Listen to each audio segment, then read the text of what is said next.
Um, I dealt with, to some extent, with neuroscience and related scientific investigations of mind, the connection between mind and brain remains a great mystery.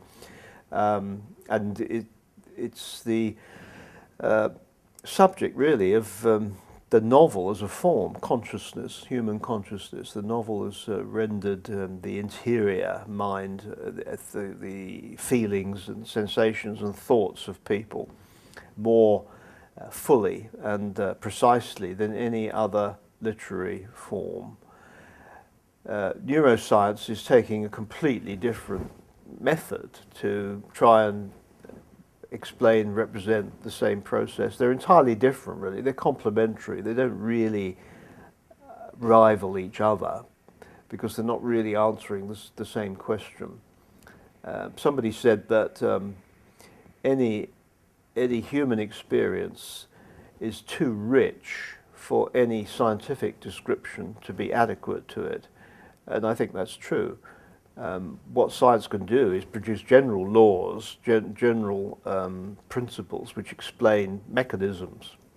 But to actually render the specificity of human experience, what it's like to be a human being moving through time and space towards death, can best be done by literature, in my opinion. So, I mean, I've alluded to the scientific approach to consciousness, and I respect it, but it's not really rivaling the literary representation of consciousness, I don't think. Yeah.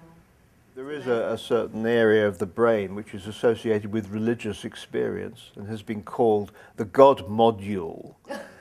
And if you put an electrode into the head and you stimulate that area of the brain, you can produce religious visions and ecstatic, mystical sensations in the subject. But the content of these experiences is still part of the life history of that person. They're not universal. They're not replicated in every human being. They're always distinctive. And that is, the nature of human life is that we are all unique individuals, whereas the actual chemistry and structure of the brain is common to us all. So